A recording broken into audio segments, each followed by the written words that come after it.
Thank you for joining us today. My name is Param Eftekhari, a senior fellow and a co-founder at the Institute for Critical Infrastructure Technology. We're joined by Greg Cranley, an ICIT fellow and the senior director for federal and U.S. public sales. Greg, it's great to have you here. Well, thank you very much, Param. I appreciate the invitation. Absolutely. So we're here to talk about next generation cybersecurity technologies, the threats that organizations are facing, and ultimately how the government and critical infrastructure sectors as a whole can improve their security posture. So the first question I want to ask is, you've been in the game for many, many years. We've known each other for a long time. What do you think are the biggest cybersecurity threats facing the government and other sectors in this kind of ever-evolving threat landscape? Well, I think the major problem is there's too many people with too many passwords, too much access, too much privilege. It used to be back in the day when, as far as technology went, a small percentage of the organization had passwords to get to critical infrastructure. The way technology is used today, it's ubiquitous across the entire environment. So I think what organizations make the mistake of is they don't recognize that everybody in the organization is a privileged user, because they have a number of passwords, they have lots of access, they have lots of privilege, and because they want them to be productive, they want them to use all this technology to do what they're supposed to do correctly. And the easiest way to do that is like just give them full access, right? Instead of chopping it up to what they need, exactly what they need. And I think that was the intent of NIST 853 and the least access capability, but there's been no clear way of doing that across the board. I think the other issue is that the organizations are so siloed, is that they have data center person, application on-premise person, and they have the cloud application person now, and then they have the mobile person, and they all have their own ideas, right? And they all interpret guidance from the government on what to do, what two-factor authentication means, right? So the desktop people go, well, as long as I get them logging into the desktop with my PIV card or CAT card or an RSA token or whatever it is, we're good. Well, that's not necessarily true. Just because you have that one way to get into your desktop, what about when you go to get all your other privileges? What's chopping all that up? And if everybody does their own thing, there's no coordinated effort. They all pick different. They pick spot products. Sure.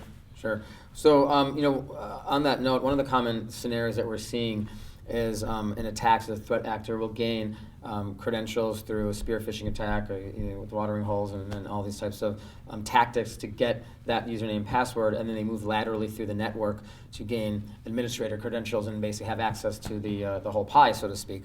What are some of the biggest mistakes that you're seeing in organizations in their access management strategies, either in implementation or how they're selecting the technology that's most appropriate for their environment? What are some of the biggest mistakes that you see? Well, I think you're exactly right. In fact, Verizon has a cybersecurity report that it puts out annually, and they were very focused and very direct on the fact that identity is the factor that contributes to over 50% of all breaches. And in fact, Mandiant, if you may know who they are, they're kind of like the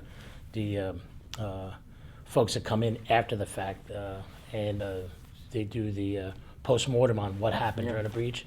And they actually say 100% of all breaches are because of compromised identities.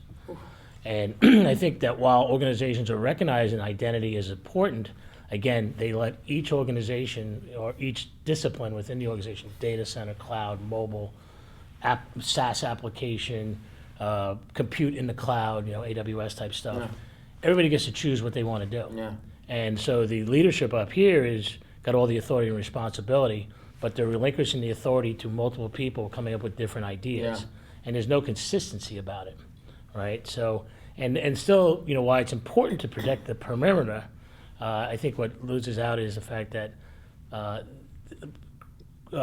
thieves are lazy, and they've done a good job of protecting the perimeter. So to your point, they go, oh, well, let's make it the easy way. We got contractors on the outside, we got users on the outside that are now not necessarily data center people, but they have a lot of privilege. So what we're going to do is I'm going to get their credentials. And then when I get their credentials, they're probably done the same thing. They have lots of access. They probably use the same user ID password across the entire environment. So once I get those credentials and I get inside the firewall, that was the easy part. Now I just crawl around and find out what they have. That's right. And if I do get a super user that's on the outside, Well, there you go. Even better, yeah. Right, yeah. and I think we saw a little bit of the OPM, right? It's Absolutely. And they were patient. They weren't in a rush. They That's just right. took their time. They have a lot of time. Yeah, You know? and Yeah. because it doesn't look weird. That's right. Because they're doing with credentials. Yeah, absolutely. So what about in hybrid environments? Most organizations have a mix of mobility, cloud, on-premise endpoints. Are there any unique challenges that those networks and environments face? Well, I think that unfortunately that the majority of the industry has come up and focused on one area, right? So the heterogeneity of the environment, whether it's just in the data center or across the different types of, do you have a Droid, do you have a iOS, do you have a Good, do you have what do you have? Yeah. People focus on, well, we do this for iOS, we don't do it for Droid. Yeah. Or we do this for Oracle machines, but we don't do it for Unix, Linux machines, or we just do it for applications. So what that does is not only do the individual disciplines have to choose to have their own ideas, but they're forced into choosing multiple products Yeah. that don't sing together. Yeah. And with that, it's hard to put policy together from a leadership position where you say, this is the policy, this is what we're going to do. It's easy if it's all Windows, right? Every 90 days, change your password, right? I can go into Active Directory, I can see what's going on. But when you have all these disparate locations and all these disparate disciplines and technologies, they all come with their own identity store. Yeah. And more identities, the bigger the threat risk, the threat space, right? And this is a challenge that's only going to get kind of grow as now you start to talk about the mobility becoming not necessarily, it always used to be kind of a nice to have, but this is becoming the way that we work. And so this challenge is going to be, now you have the Internet of Things and other types of endpoints that network administrators need to focus on. So this is absolutely correct. Now, what recommendations do you have for organizations who are currently developing their future cyber strategies for 2016? We're at the end of the year, people are budgeting and all these things. So what can we do about that? Well, I think what people need to look at is ubiquitous technology, okay, that works across the entire environment. Data center, cloud, mobile. And to your point, yeah, mobile is a tool now. And the reason why I was being rude and opening up my phone here like this is because,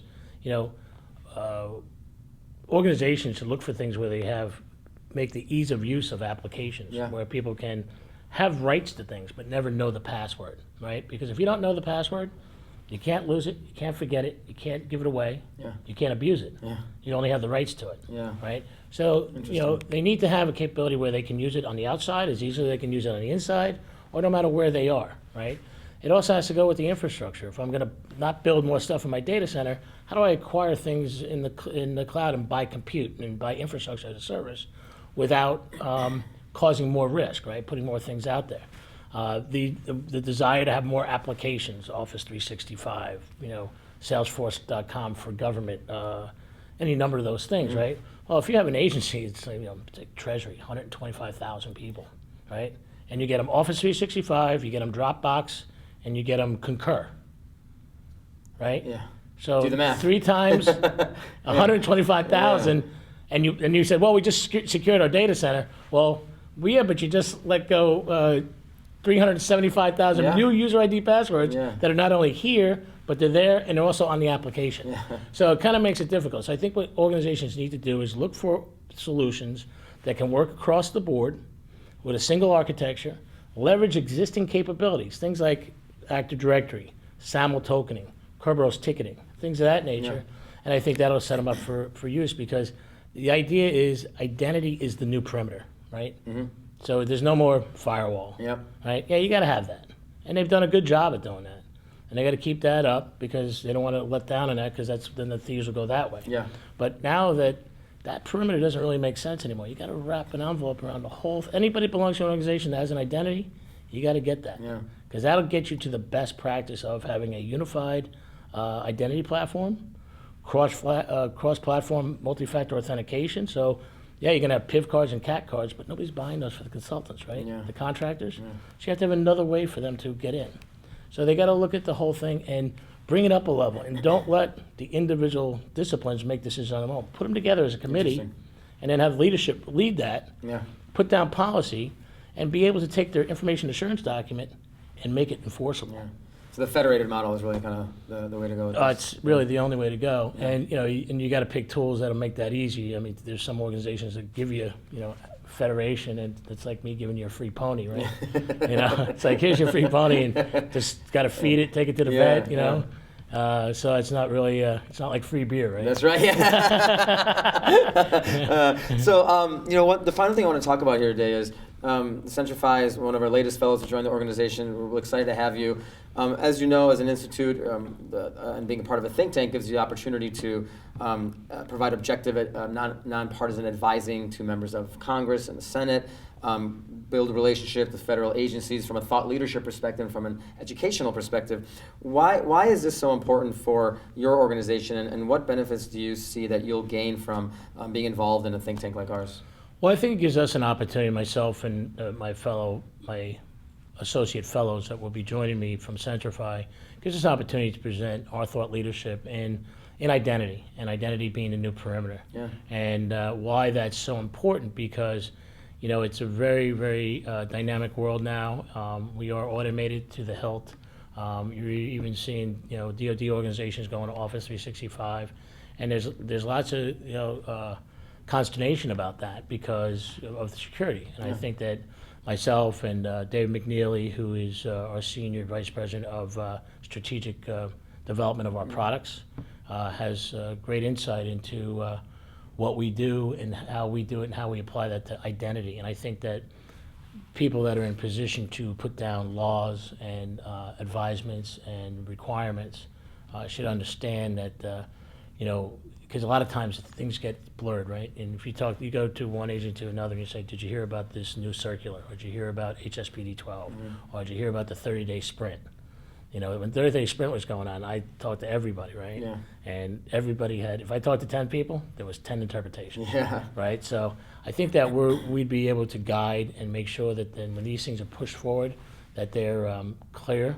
Yeah. And they're easy to understand, and there's no ambiguity about what they're doing. Absolutely. And to your point, we talk here a lot. We talk about multi-layered security strategies and protecting the perimeter from this angle, from the identity angle, is just one of those layers that we have to get right. Otherwise, it's one more vulnerability that's going to be exploited. Right. One person walks out with a cell phone full of applications. That's that person. That's it. Gonna get hurt. Yeah. It's always the weakest link. Well, Greg, thank you so much. I really enjoyed the conversation. I appreciate it. And if any of the viewers want to get in touch with Greg or anyone from Centrify, you can reach out to ICIT and we'll get you in touch. Thank you. Thanks, Greg. Thank you.